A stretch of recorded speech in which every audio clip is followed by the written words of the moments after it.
கோவில் புளியோதரைனா யாருக்கு தாங்க பிடிக்காது? அந்த புளியோதரை ப்ரீமிக்ஸ் வீட்லயே எப்படி செய்கிறதுன்னு பார்க்கலாங்க. பேச்சுலர்ஸ் வேலைக்கு போகிறவங்களுக்கு ரொம்பவே சூப்பரான ரெசிபி இது. கடலைப்பருப்பு 1 கப் எடுத்துக்கோங்க. நல்லா பொன்னிறமான விட்டு தட்டுக்கு சேஞ்ச் பண்ணிக்கோங்க. அதில் பாதி அளவு உளுத்தம் பருப்பு எடுத்து அதையும் வறுத்து எடுத்துக்கோங்க.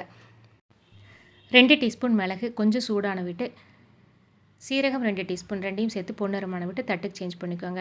1 டேபிள் ஸ்பூன் மல்லி எடுத்து அதையும் வறுத்து எடுத்துக்கோங்க. 2 டீஸ்பூன் வெந்தயம் 1 டீஸ்பூன் கடுகு நல்லா பொரிஞ்சதுக்கப்புறம் அதையும் தட்டுக்கு சேஞ்ச் பண்ணிக்கோங்க.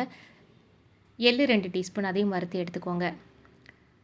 உப்பு பெருங்காயம் 2யும் நல்லா சூடு பண்ணி எடுத்து வச்சுக்கோங்க. கருவேப்பிலை கிறிஸ்பியான விட்டு அதையும் சேஞ்ச் பண்ணிக்கோங்க.